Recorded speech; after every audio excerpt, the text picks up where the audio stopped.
We are going live in 5, 4, 3, 2, 1.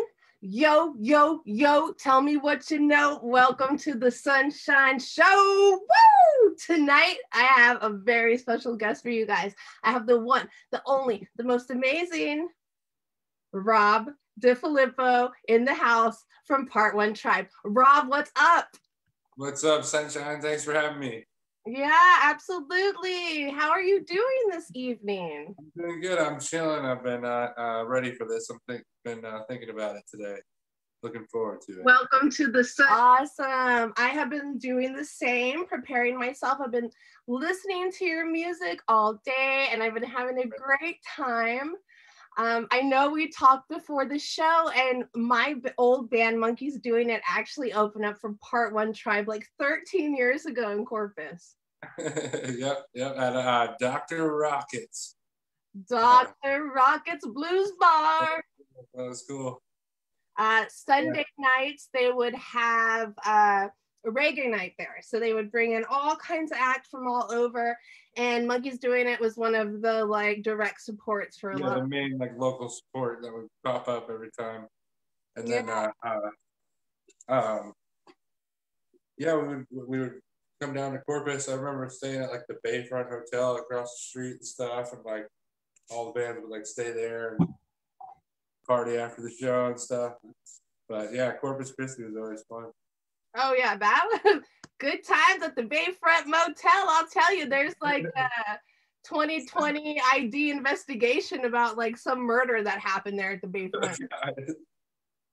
Oh yeah, Corpus Christi. Let's see some of the people that are here tonight. What's up? Andy Williams, Lindsay in the house, Sean, Jeff, Weege, Megan Richardson, Judas Presley. You guys, thank you all for hanging out with us, and we're gonna have a great time. Yeah, thanks for tuning in. Hell yeah. So Rob, for those that may not know, why don't you give us a little bit of an introduction about yourself? I'm like the front man from the band Part 1 Tribe. We started 25 years ago. We're on our Part 1 Tribe is on its 25th year. Amazing. As a band. And we're one of those bands that just toured a bunch, and we're almost like local band status all over the country because we've been everywhere so much. But that's pretty much how most people would know me, is from Part 1 Tribe. I book a lot of shows for other bands too, from meeting so many bands over the years and touring and like knowing venues and club owners and stuff like that. You know, it kind of all goes hand in hand.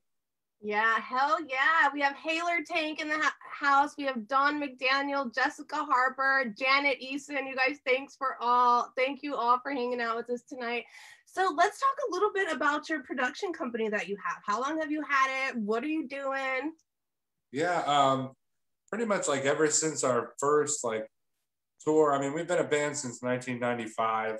We started in Cape Cod, Massachusetts, and we pretty much have been a national band since 2004 was our first national tour.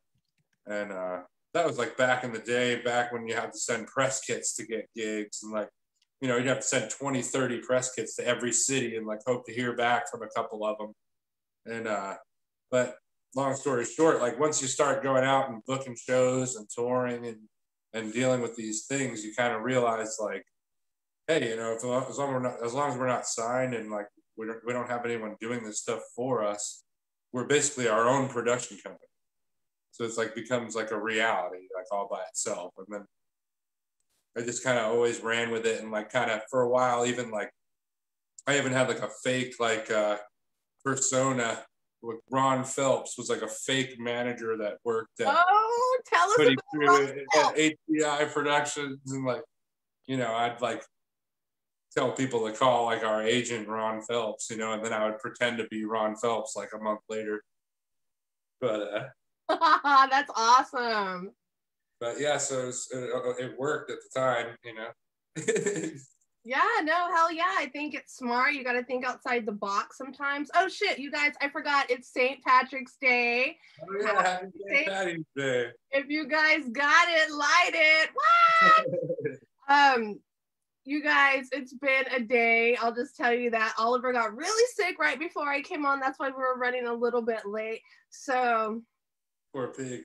Poor pig, poor me. Oh my God, he ate so much food. He got sick. And then I won't even tell you the rest because it'll gross you out. So we won't even go there, Rob. Dude, so tell me a little bit about, how you first got into music. How did you know you were going to be the living legend that you are today? Nice, I like that. Well, kind of ever since a very, very young age, I had an interest in playing the guitar. Oddly enough, like Back to the Future had a weird effect on me, like Marty McFly trying to play the dance and tell me more about that. Wait, Marty McFly? Like with prom? Yeah, he was like trying to play the high school dance, and he had, he ended up playing the dance at the end of the movie. And from that point, I think I was like 4 or 5 years old. I wanted a guitar, like from that moment forward. And then when I was about 6 or 7 years old, I saw the movie La Bamba, and I became oddly obsessed with Richie Valens. Like I had this weird obsession with Richie Valens, wanted to carry my guitar around with me everywhere so I could be like Richie Valens. And then it wasn't until I was like 7 years old I got my first real guitar and started teaching myself some songs. Kind of struggling at it. Kind of maybe walked away from it for a couple of years, and then when I was about 11, I picked it back up and started learning how to play Nirvana songs like Pearl Jam, Stone Temple Pilots, and Metallica, and Green Day and Rancid, all these bands like Soundgarden, and and it wasn't before long where I was instead of just learning all these songs in their entirety and learning all these lyrics, I kind of just instantly turned it into writing my own music. And just put all my effort into writing my own music. I've always been pretty stubborn about playing cover songs and stuff. It's in recent years I've started to have more fun with it. But I used to be a Nazi about playing cover songs. To quote Seinfeld, the soup Nazi. But no cover songs for you. Be we're an original band, man. Be like, oh, can you guys play some Sublime? How about this one? You like that? You'll love this, But it worked a little bit, because I still play shows. Yeah, no. I've not had to give in and become a cover band yet, so. That's awesome. I love that mindset. And I love the fact, I and Weege both love the fact that your musical influences are Richie Valens and Marty McFly. And I might not have even known that until this moment when the story unfolded, but yeah, I guess so. Dude, that is so... and then obviously learning about bands like Led Zeppelin, The Doors helps, and going from there on my own as I grew up and found my own music pretty much. Yeah, so what kind of, not to totally change the subject, we'll definitely get back to you and your musical journey, but what kind of movies do you like to watch these days? Oh, nice. I always falter on questions like this. I usually stick to comedy movies, so man. Babe, help me out. What's one of the last movies we just watched? Oh, I've been watching a show on Netflix called Gotta Call Saul. Oh, yeah. The fucking Breaking Bad spinoff? Yeah, it's pretty funny. And, I'm into stuff like that, weird kind of shows like that. So it kind of seems like maybe you don't watch a whole lot of television. Maybe you just focus a lot on music? Yeah, I mean, well, I work a lot and then try to play music in most of my free time. And then just watch a lot of television shows, not television shows, Netflix series, I should say. I make myself sound old. Watch them television programs. Everybody is commenting on your shirt, Rob. Let's see it. Nice.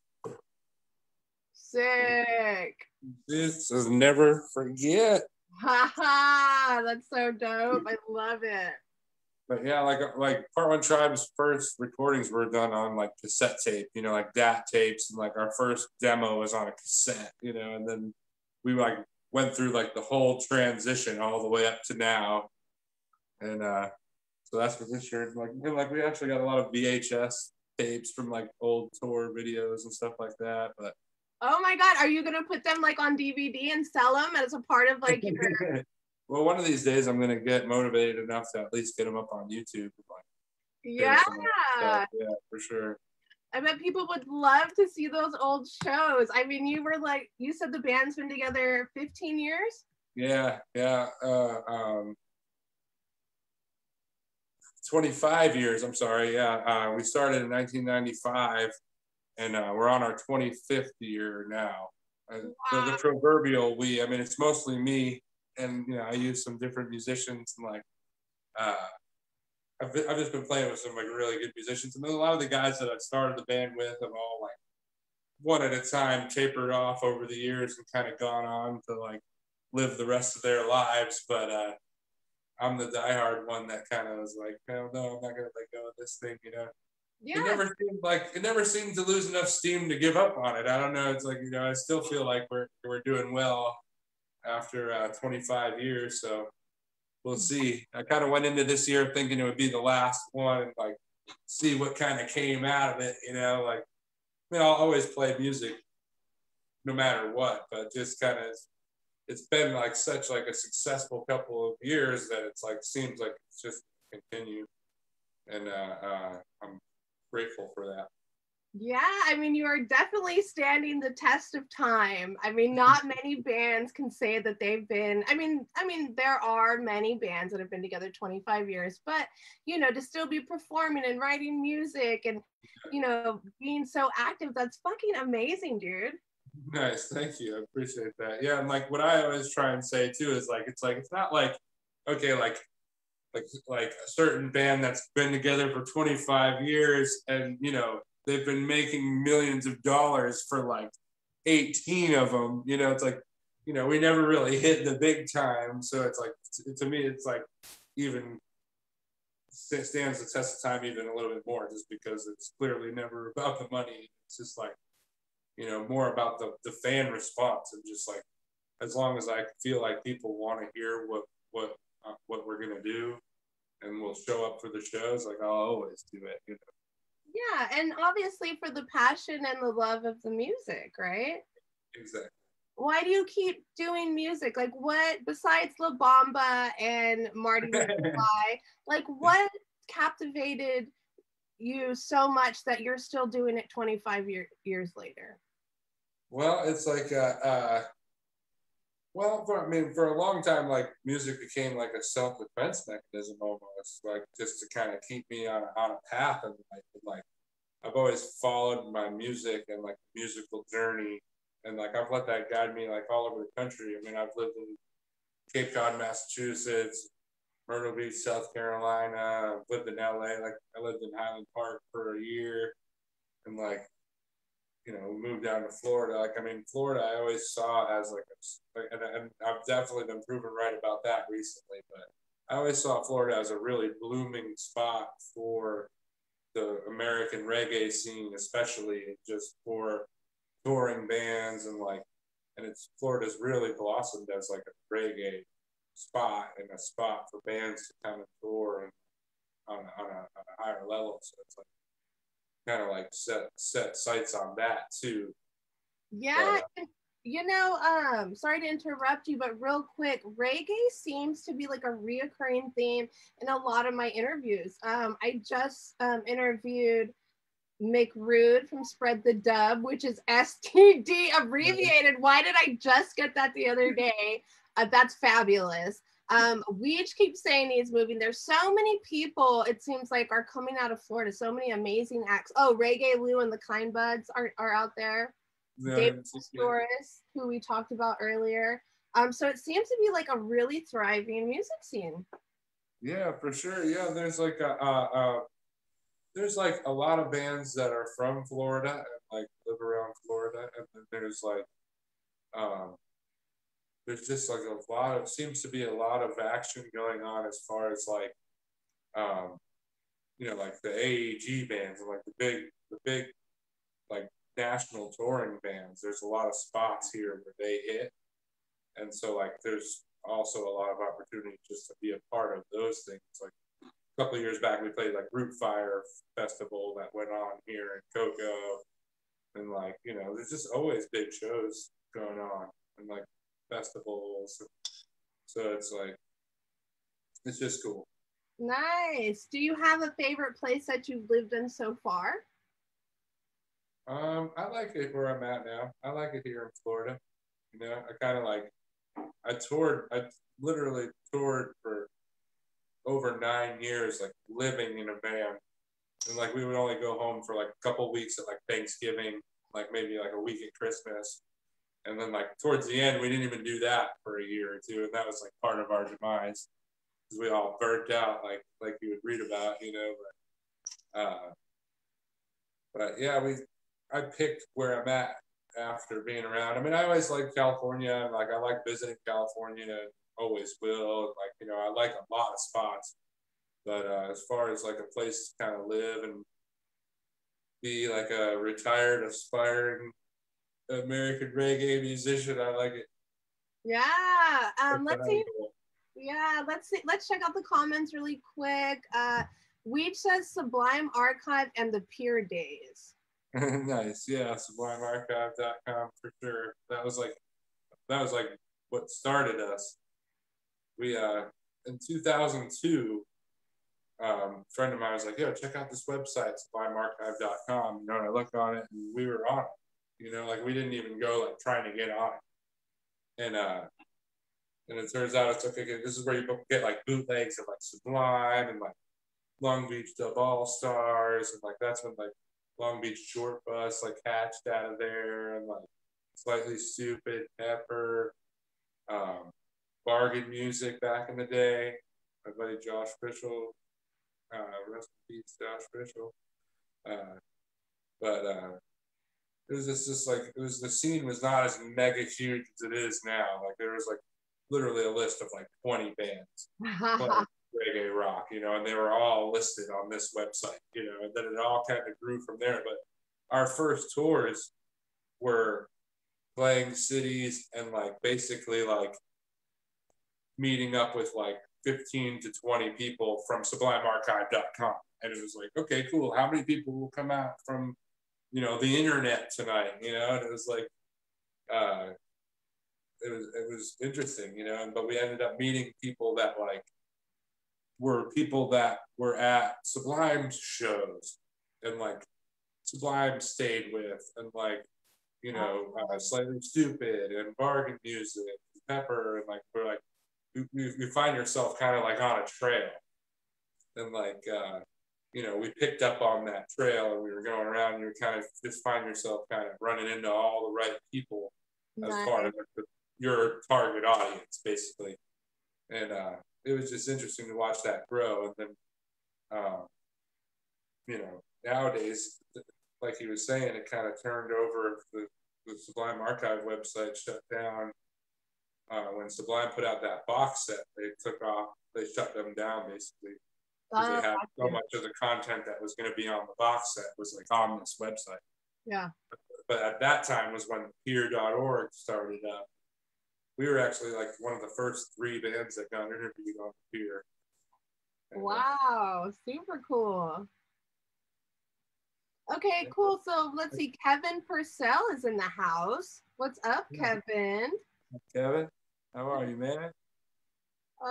Let's see. Oh my gosh, there's so many people here, you guys. Thanks for hanging out. Jason Filmer says, Rob D, I hope life's treating you well. It's been a while. Same to you, Jason. I see you stuck out in Long Beach and hooked up with the crew out there. That's awesome. We got a comment. Your last album was Prime. Ooh, nice. The last one or the most recent? Which one? Can you clarify for us? But either way, I'll take it. Weed says Pearl In is my favorite jam on the new record. Nice, dude. I wrote that on the way. Okay, so August 2019 was when I started recording To the Edge of the Earth, our latest album. And I flew to Long Beach to the same studio that we recorded Obvious as Ever in. And I met up with Zeb from Tribal Seeds. You were just hanging out with him. Yeah. And I was lucky enough to have that dude come out with me. And just me and him went into the studio and laid down drums and bass in like 2 days. He did like all his drums the first day. And then I went back and redid some bass and like, you know, so like I went out to Cali basically like, okay, I'm going to get drum and bass locked in with Zeb. Awesome. And Wendy from DM Gremlin Studios. She actually like has worked with like Steve Smith and like some really big time drummers before. And so I got that dialed in. And I guess the reason why I brought this up is I was on my way to doing that and I stopped in Texas and I did 2 shows in Galveston Island. Nice. At a place called Flip Flops. I think it's had 100 different names, but it's like right on the beach on the seawall, Galveston. And I stayed across the street at the Pearl Inn. It was a place called the Pearl Inn. And I wrote that song in the hotel like the night before the shows. And it was just kind of like a big moment for me because it was like I was kind of out on my own. I met up with a whole band in Texas that was separate from the guys that I've been playing with in Florida. And some really good players out there that I play with, a dude named Robert Naito on drums. He used to play in a band called the Rospas back in the day. I know you probably know. I love the Rospas. And then Michael Healy, I'm always like on his jock and on posts and stuff like that on Facebook, like he's the best bass player in the world, but he's a really solid reggae bass player. So I always talk him up. But yeah, so it was just a big moment. Like I put together like a whole production for like a show with like a stage and lights and sound and good local support, and I'm on my way to go record with Zeb, and it was like really hitting for me. So like I got inspired and I was at the hotel and I wrote that song, Pearl In. Oh, dude, that sounds like a really special time in your life. Yeah, sure. Awesome. What's up, Reggae Lou in the house? Ooh. So Kevin says the last time he jammed with Part 1 Tribe was Irie Vibes in SC. Yeah. What I can't. I'm sorry, but I can't remember the name of your band. I know it's like not Polyessence. Are you still rocking Polyessence, or are you doing something else?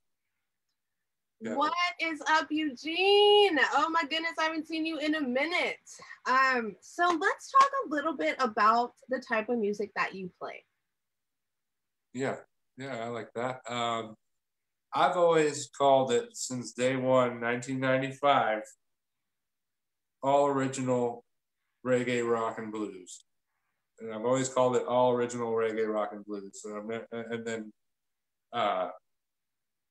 over the years, we've kind of like been told different directions and kind of typecast. And, you know, like a big part of why we ultimately left Long Beach Records was we were kind of like typecasting ourselves. And like, you know, we were kind of like, people expected Sublime in a way just because you had Long Beach on your name, you know, and it was like, so we kind of like really thought about it. And like when we were on Long Beach Records, like was right at a crucial time when like bands were going more reggae, and it was like kind of going to the American reggae scene, if you will, or SoCal reggae scene. It was kind of changing from like a Sublime-esque kind of thing more into the roots reggae thing. And our Obvious as Ever album, we definitely like laid down some punk roots in there, and we, you know, it was more like an alternative reggae, and like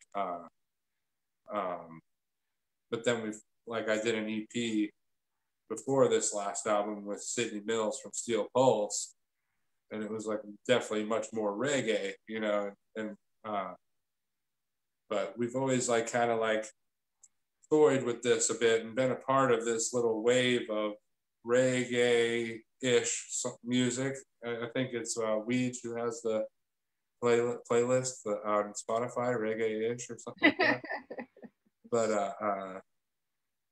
But yeah, no, it's definitely like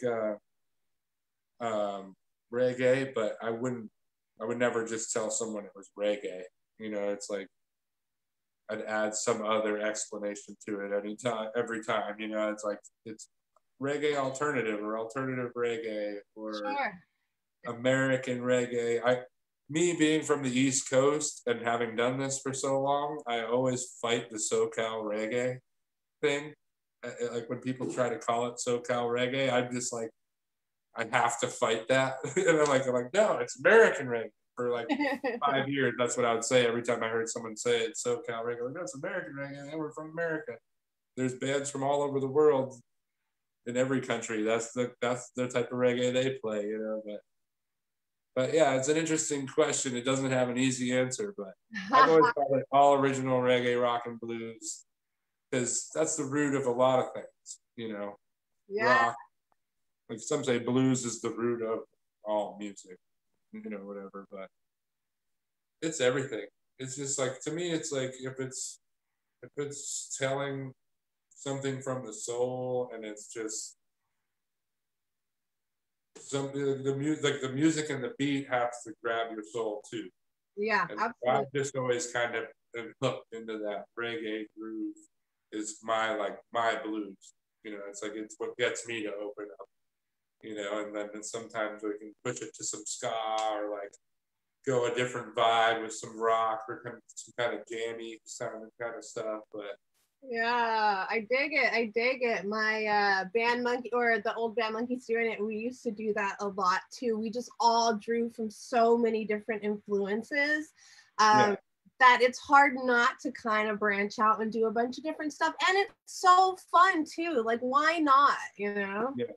And then you like let each person kind of do what they feel, and then you get a little something different from each person, and it's like gives that character. But that's what's cool about reggae too. Is like you can do that with it. You know, it's a very good base structure to like kind of just go any direction with, like live or in the studio or wherever. Yeah, for sure. We have a question here. Do you listen to any international music that inspires you? Huh. International music. Are you into Manu Chao at all? What is it? Manu Chao.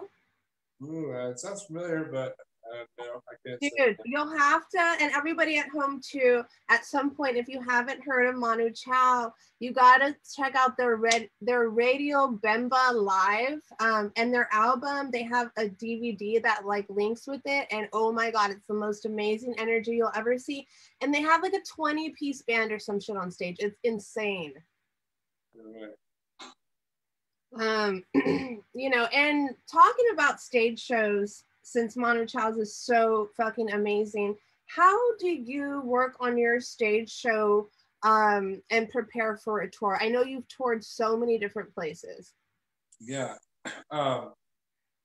So like lately, the past few tours, like where I haven't had my band where we are a unit and we can move together. So the past few tours I've done, I've been moving solo and meeting up with musicians and stuff like that. And so like everyone will get like a playlist of the songs that are going to be on our set list, like plus a few to kind of study with, and everybody will usually have like 2 months to listen to it and study it, and like we talk and answer questions and stuff like that. If I have to send like a video of me just kind of playing the guitar and singing to somebody, we do that. If I have to like literally like show someone like a bass line or like something like that, we do that. But I've been impressed with the level of musicianship that I've been able to encounter, just people stepping up and being able to do that. And it's actually pushed me to become a better musician and puts me on the spot. And like that's when I kind of feel like I know I'm growing, and I feel like I've been growing for a few years now because I'm constantly pushed to rise to the occasion. Yeah. Instead of kind of looking over my shoulder like, oh, what's up with Billy? You know, you have too much to drink tonight or whatever, you know, like whatever, you know, it's like everyone just like boom, boom, like, you know, like you know, you're there, everyone I work with, because I think I did actually hit you up in like 2018. I was almost going to play a couple of shows with you and Zed. Yeah. And, but just, you're a master of your craft, you know, it's like, thank you. You're constantly working it, and you're constantly, you know, that's the type of people that I've been playing with. I've been seeking out those kinds of people where it's like, you don't need to worry, you know, it's like they're going to pick that part of the weight up and just carry it, you know. Yeah, if you surround yourself with greatness, then you too will become greatness. Exactly. Let's talk about your favorite instruments. Are those the instruments behind you, or is that your regular axe that you take on tour with you? I end up going to this one quite a bit. It's just a Squire Telecaster. Nice. I have a PRS as well, and I picked this thing up more. I bought this as like just a backup, and I've been playing it more. I had a Fender Telecaster before I sold it and then got this PRS, so that I ended up just buying a Squire Telecaster and playing it all the time. But so I'm gonna have to get myself a Fender Telecaster soon. And then this is just like a beater acoustic guitar that belonged to my stepdad. And then I got my PRS. I got a Gibson acoustic and PRS. That's about it. I got a bass over here, Squire bass. Oh, I bought this thing in Texas on that same trip that I was talking about earlier, where I wrote Pearl in. Oh yeah. I flew to Texas with like a backpack and bought this thing at a guitar center in Pasadena, Texas, and then flew with it in the overhead compartment, like not even in a case or anything. And then that's what I recorded with when I got to Long Beach. It's hilarious. That's ballsy, putting a guitar up in the rack with no case. Yeah. Wow. Interesting. That is great. Okay, Eugene, I see your comment here. You're asking, have we ever played on a used bass? Are you asking me that or Rob? Let me answer first, because all of these basses behind me are all used basses. One's from 75, one's from 76, one's from 90 something or another. The other one's from like Music Man or some shit. So all my shit's used. Rob, tell us the story about your stuff. Yeah, I bought this bass over here.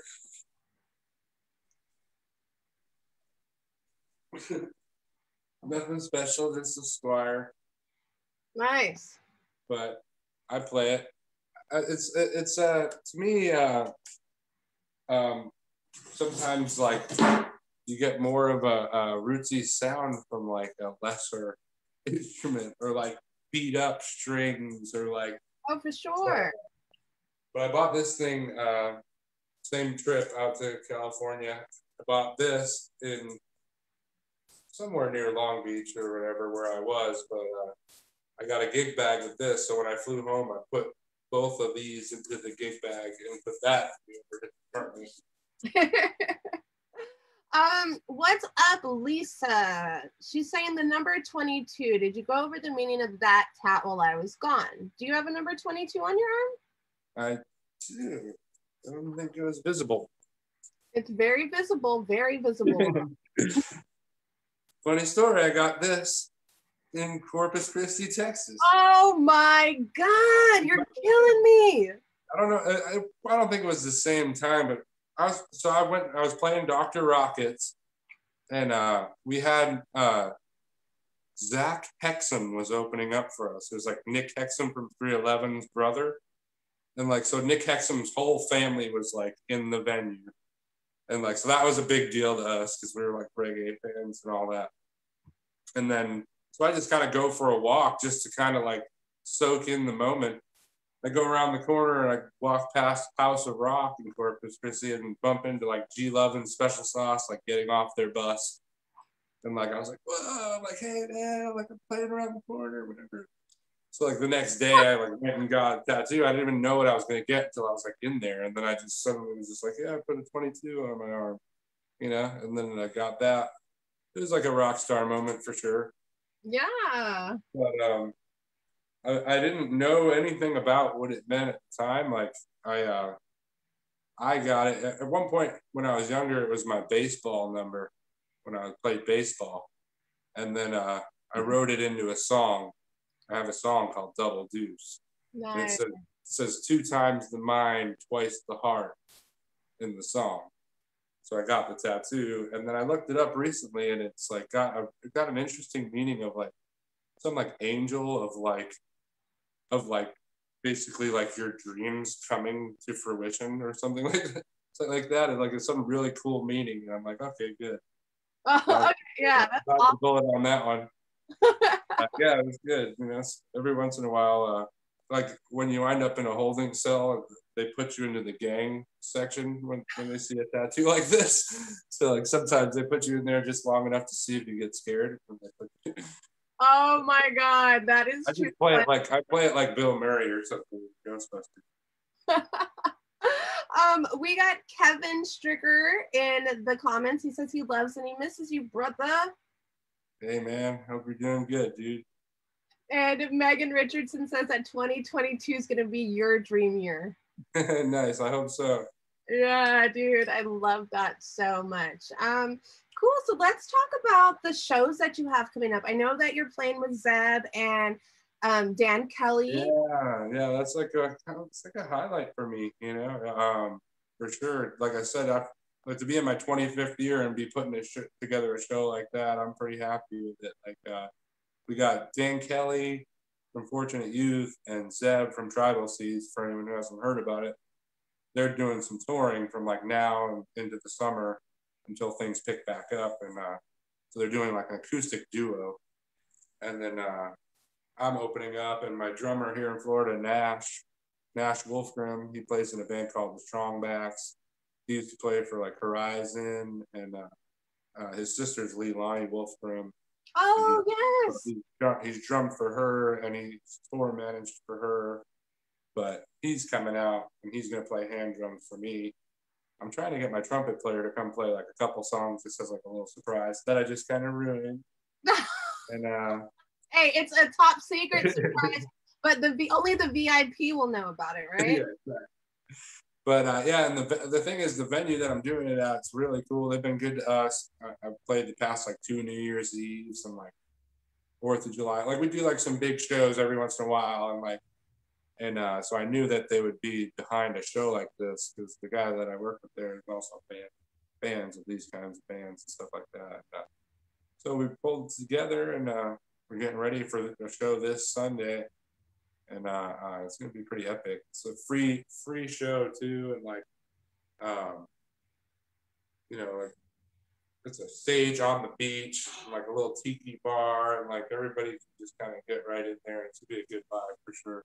Oh, nice. It's cool to put my name up next to those guys and be able to play with them for a night. So I talked to Dan earlier today, and I'm going to be singing a song with them too. So pretty cool. Oh my God, that's awesome. Are you going to be live streaming it? Most likely, yeah, we definitely should.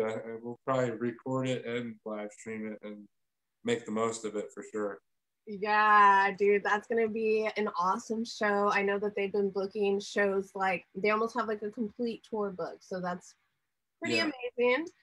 And I'm stoked for everybody that gets to go to those shows, and I'm just gonna live vicariously through you guys. Yeah, nice. Soon enough, we'll all be back at it.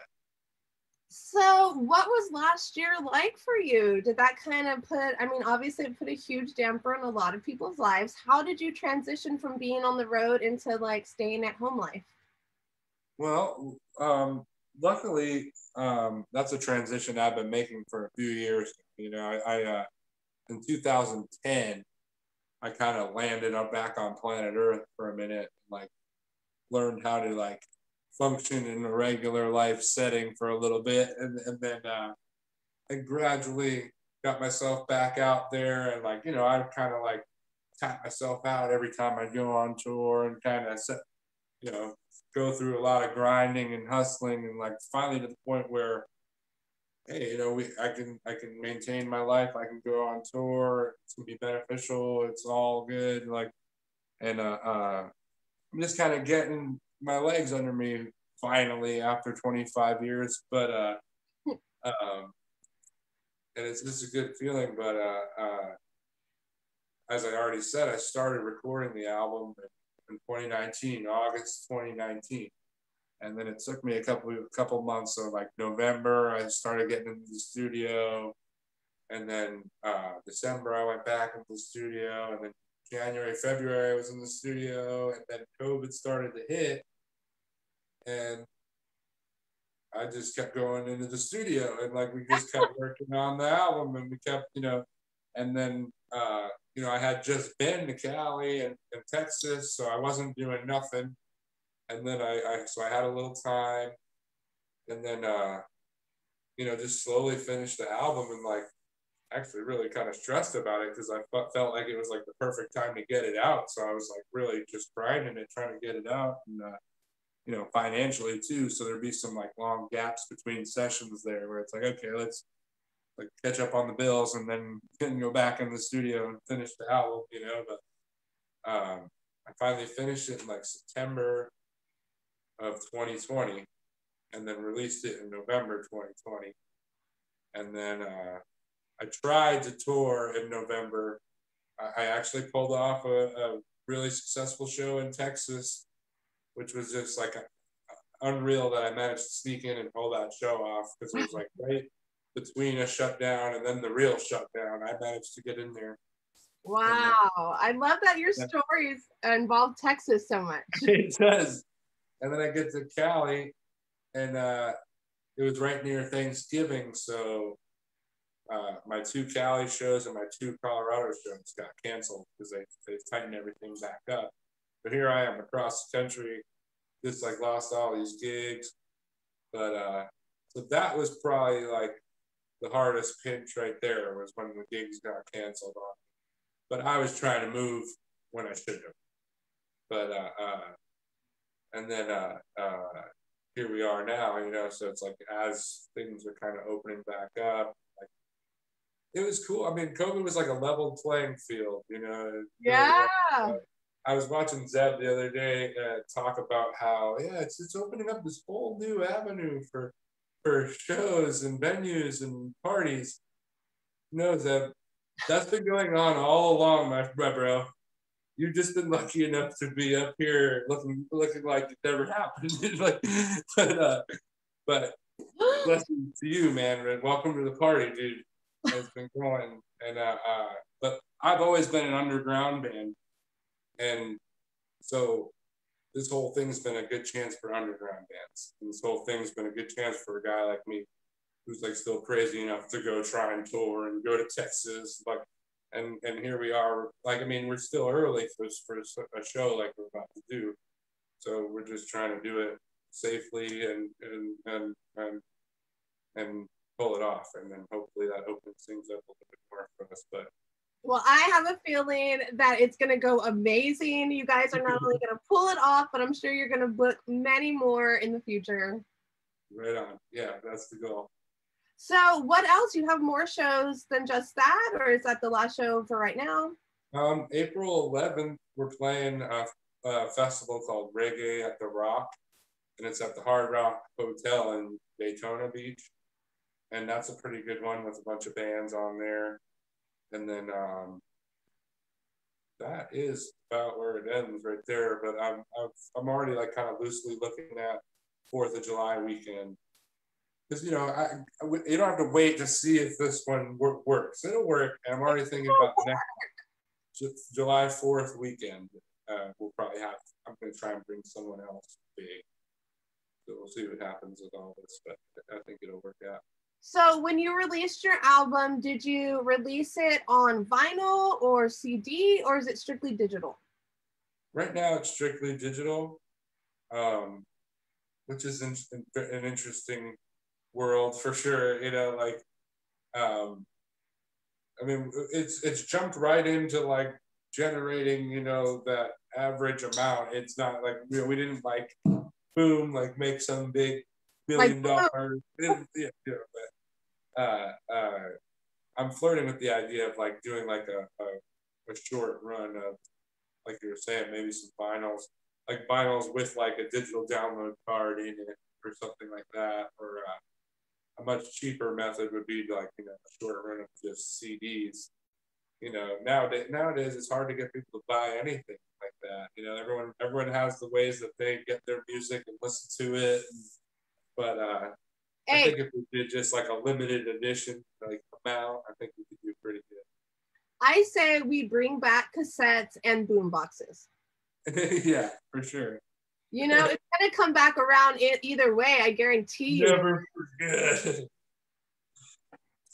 All I know is my pocket rocker was the place to be. Your what? Remember pocket rockers? It was like a little mini cassette tape. It was like a toy version of a Walkman in the 80s. And I like don't remember that. Little kids could get this thing and have like a little tape. Like I remember my sister had like Debbie Gibson and like Tiffany and I had like Fat Boys. I had little mini cassette tape with Fat Boys. I'm like, oh yeah. I used to roller skate to Debbie Gibson on cassette tape, like in the driveway with my best friend Sarita. Like, you would have loved the pocket rocker. Didn't she have a song called Electric Something? Debbie Gibson, anybody? I don't know. I don't know either. Okay, you guys. So you know that this has been my 50th episode celebration week. And that means that we're giving stuff away today. Woo! I'm giving away one item in my merch shop. Rob, what do you want to contribute to the giveaway? Ooh, I know. Let's see. I know Brandon yesterday. Looking for random stuff in my house. I know. Well, I mean, like some sort of cool merch or something, right? I have at least a sticker I can give away. Yeah, and maybe like some handwritten lyrics or something. Yeah, for sure. I can think something up. I can give like a couple of autographed like old tour photos. I'll give you like the actual photos so you have the only one. That would be dope. Okay, you guys, the first person who can answer this question will win one item out of my Etsy shop and some cool photos from Rob's memorabilia collection from tours. Some stickers. We'll make a nice little fun pack for you guys. Nice little pack. So the first person who can tell me where Rob got his 22 tattoo wins. Do do do do do do do do do do do do. Do do do do do do do do do do do do do. Everyone's still, what the fuck's a pocket rocker? All right, guys. First person to Lindsay wins the prize. Ooh, so I'm paying attention.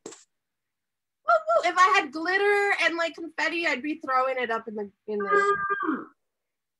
little horns. Just imagine it. Imagine it in your head.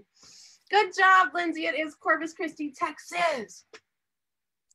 Yes, it was. Hell yeah. You guys, thank you so much for hanging out. It's been so much fun. We're going to start wrapping this up in a little while, but if you guys have any questions, drop them in the comments. I will get to them.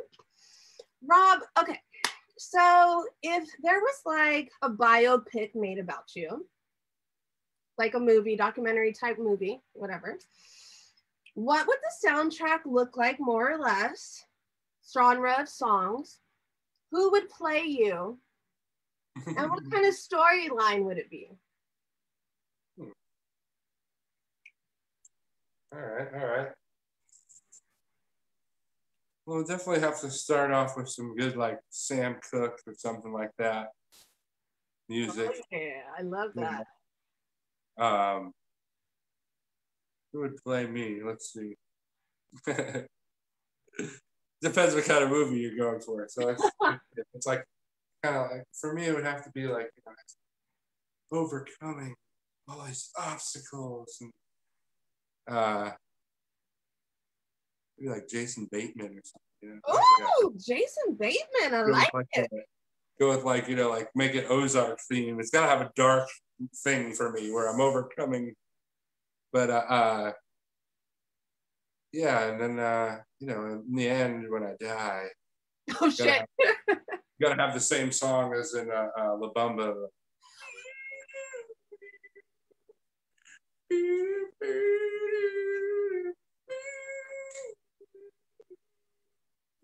do do do do do do do do do do.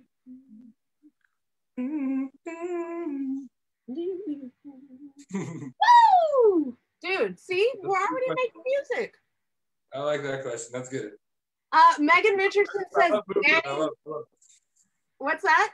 I love movies, so it's like that because the part one tribe thing was actually like a movie reference in the beginning. Like it was like I was like I was like 16 years old trying to come up with a band name, and I'm like walking through the video store, and like on the end rack is like all the trilogies or just like movies that had more than one, and like it's like whatever, Friday the 13th, Friday the 15th, part 2, part 3, Jaws 2.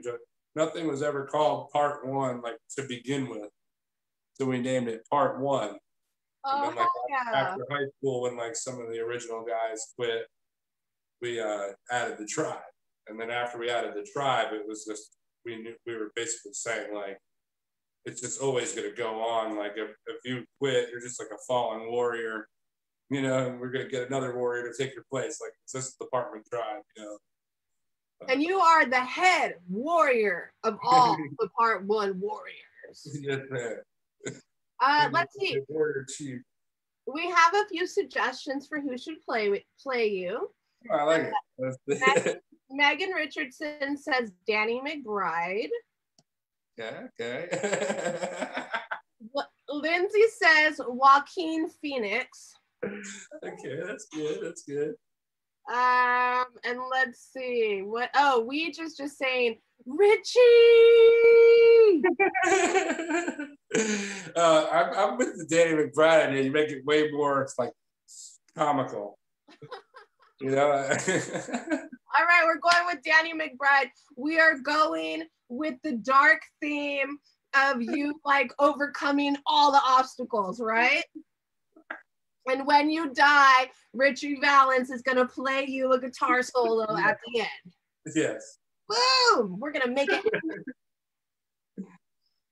I love it. But not before Doc and Marty swoop in and save me, though. Yes! Dude, yes! Oh my god, can we make this happen like that? We need to figure something. We need to figure this shit out, okay? I want to see Marty McBride come and like scoop you up before you can even die, before Richie can even play you the solo. Oh, that's good. We have a Seth Rogen in the comments. What do you think about? Of course, you. Now all we need is a Zach Galifianakis that I'm going to shave right now. That's all right. Watch the live feed from the show. I'm going to clean up for the show on Sunday. I'm going to shave up and get a haircut. Oh my god, that's the best. Okay, I love it. I love all the suggestions. You guys fucking rock. Let's talk a little bit about a dinner party. And you're gonna throw this dinner party for 5 musicians, dead or alive. What 5 musicians would you pick, and what would you serve them? They were alive. 5 musicians.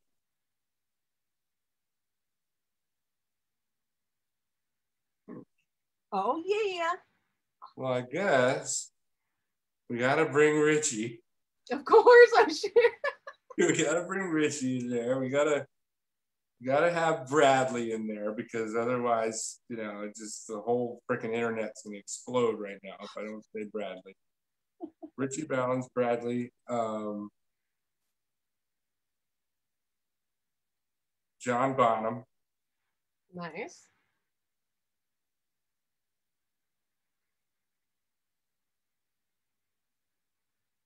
Ooh, there's a lot. Ooh, I know it's a hard question. 5, huh? Maybe Jerry Garcia and Kurt Cobain. Oh, damn it. You hit the jackpot. Kurt Cobain, Richie Valens, Bradley, Jerry Garcia, and John Bonham hanging out. Now that's one hell of a party. What are you gonna say? What would I feed them? No heroin at the party.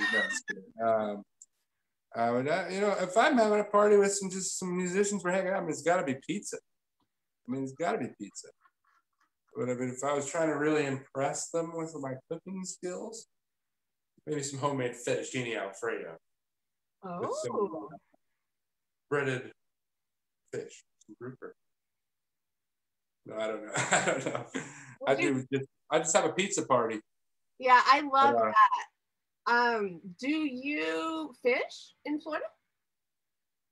When I can. Me and my son, I take my son fishing, and we go like right off like the causeway, like the bridges, and like you can pull off to the side there, and like we catch like puffer fish and like stingrays, and you see dolphins swim by and manatees swim by, and I don't believe you. I'm not like, are you being serious? no, I'm for real. Like, yeah, no, I'm saying it like it's lame, but it's not. Like puffer fish isn't exactly the type of fish you want to catch. But I mean, if you've never been to Florida and you catch one, it's awesome. So like, we still think it's cool. We're catching like the crappie fish, but it's like so many species and just like it's really cool. We've been surfing at the beach and had a fisherman catch like a 6-foot shark like 20 feet from us. Like he just reeled it right onto the beach. Wow. And like we that, but yeah, I like fishing. But for me, fishing is just more about putting the line in the water and plucking on the guitar. I learned how to fish from Ryan Beard from Shark Attack. Oh shit! Shark Attack. Love those guys. A little more Texas drop there. Kevin, you know what? I was going to ask you too. Does Texas have anything to do with your fishing story? And of course, you fished in Texas. Oh yeah, for sure. I actually threw my first cast net ever in Galveston, Texas. Of course you did. Rob. Let's see. Kevin says the water is so clear right now. Yeah, in Florida? Yeah. Yeah. There's better spots than others, but right here where we're at, like you got like the river, and then you go to the beach side, and it can be a little groggy, but you go a little south, and it's real. And what about the alligators? Oh yeah, yep. You see those things. Are you scared of the alligators, or you're used to the alligators? I haven't messed with them enough yet. I wish I actually grew up in Florida, and I would have totally like messed with those things until I knew exactly. If anyone who knows the behavior of a frog, an alligator is an exaggerated frog. They do the same exact shit. Like scare him. Oh, where'd he go? Oh, he's right over there under the mud. Okay, where is he now? He swam over there. He's over by the log. Like it's like. And they're just as afraid of you as a frog is generally, unless you're in the water. But dude, yeah, I'd like to mess with them some more. One time I stepped on a frog in my mom's backyard without my shoes on, and like I didn't even know it until he croaked, and I was so sad and like grossed out at the same time. Squish him? Huh? He was squished, Gonzo. He was gone. I mean, I stepped on him. Yeah, he was gone. He was out for good, dude. Like, that's kind of I can't handle that kind of shit. Yeah. It's a lot of responsibility to handle when you kill a little tiny frog with your own bare feet. Yeah, we have like we have a lot of tree frogs too. Like the tree frogs like hang out in like the trash can, like in the recycling can.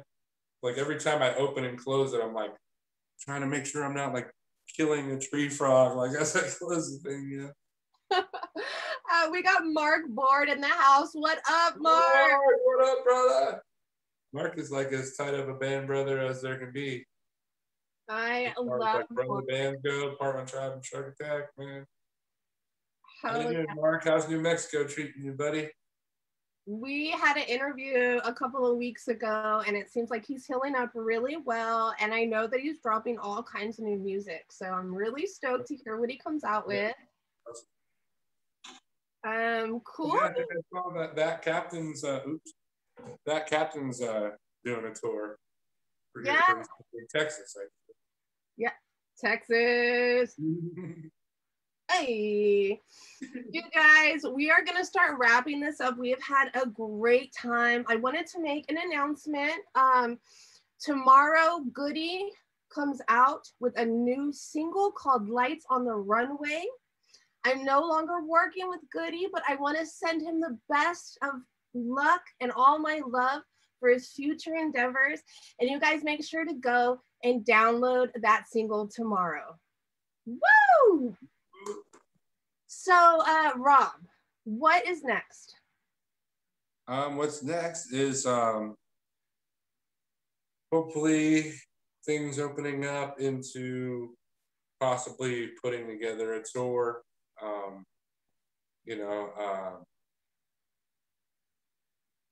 I can't, I can't say when that will be, but we're hoping that by the fall, you'll be able to see Parkland Tribe in other parts of the country other than just Florida or Texas. But I've been talking with another musician. I can't really say anything about it yet, but I'm talking about linking up with someone else that's got a pretty good following and doing a little tour as well. Aside from that, just continuing what I'm doing here in Florida and just trying to get good bigger show every once in a while here, every couple months or so, and bring some bigger bands down here to play with us, and then keep pushing this new album to the edge of the earth. I might actually experiment with like putting some money into promoting the album and looking into getting some playlisters or something like that, trying to get some more streams generated on that. But I've been getting some good feedback. People telling me that the new songs are popping up in their playlists and stuff like that. So I played with Mike Pinto a couple of weeks ago. I opened up for Mike Pinto and I played some of the new songs. Someone was like, "Oh, I didn't know that was you." And I'm like, "Oh, well, where'd you hear it?" They're like, "Oh, it comes up on my playlist all the time." So I'm like, "Okay, good." So it is making its way into some playlists, then, awesome. So. But yeah, just keeping my nose to the grindstone, doing what I'm doing right now, and then hopefully things open up for a tour in the fall. Mark is saying that your band should tour together again. Definitely, dude. You know that. Hell yeah. Anytime I get out there, I'll hit you up. Same to you. And then one quick comment. Weed says, tell them about the tree spider. How's your eye healing? Oh my God. So part of my regular life is I do tree work. I own a tree service here in Florida. So when I'm not playing music, I'm just like cutting down trees and sweating in the Florida heat. Sometimes you got to cut down some jungly type spots and getting some pretty gnarly things. And I got you're in Florida, right? Yeah, I got bit on the eyelid by a yellow fruit spider. Whoa! I've gotten bit like on my wrist before and on my hand, and like it's gnarly. Like it gets to be like just a big, like it's almost like a really, really bad fire ant bite, but it gets like really infected before it gets better. And then last place you want is on your eyelid. And I had it there, and I thought it was a sty or something for like 2 weeks, and then it's actually a spider bite. Like it's right in the middle of my eyelid, and it like, so I guess it's been about 3 weeks now, and it's like finally looking kind of back to normal. But I looked like Rocky the first day, and then it slowly went down and became like this infected like spider bite. I had to like had to drain and get healed and everything. I had to go get antibiotics and put like an ointment on it. So it was looking pretty grim for a little while. Dude, one time my mom got bit by a brown recluse in her arm, and she's an RN, so of course, like, nurses don't really ever go to the doctor, right? Yeah. So she's like, I'll be fine. Dude, she ended up with a huge ass. She still has this huge hole in her arm. She had to go to the fucking hospital eventually. Exactly. Like, it ate away tissue. I was shit scared that this was a brown recluse bite. And like once I knew it was a spider bite, I had hoped that it was a yellow fruit spider like I'd had before. And luckily I was right. But like if not, I probably would have like had a weird like forked eyelid or something, and I would have had like a hole in my eyelid or something if it was brown recluse. But my mom is actually in the comments. Hey mom, I was just talking about brown recluse bite. What up, fellow spider bite victim? You guys, Rob, I've had a really great time with you tonight. Thank you for taking time out of your night to hang out with us. Thanks for having me. I had a lot of fun too. I appreciate it. Hey, anytime I'm getting invited to talk nonstop, I'm good because usually I'm just talking to somebody about this stuff and they don't want to hear it or something. You know, it's like. Well, let's do it again once you get off a tour, because I know you'll be booking tour and going on tour very soon. Everybody at home, you guys, thank you so much for being so awesome, being so active, commenting, and just supporting the guests that come on this show. Please follow Rob and Part One Tribe and download his singles. Go follow his YouTube. Go support them. Because that's the right thing to do, and it's fucking free to go follow somebody, so just do it. Yeah, give us a like on Facebook, damn it. So we're gonna wrap it up. Until next time, you guys, keep smiling, be kind, stay safe, and keep rocking and rolling. Rob, stay safe out there on the road and have a great show on Sunday. Right on. Thanks for having me. Yeah, bro. Bye.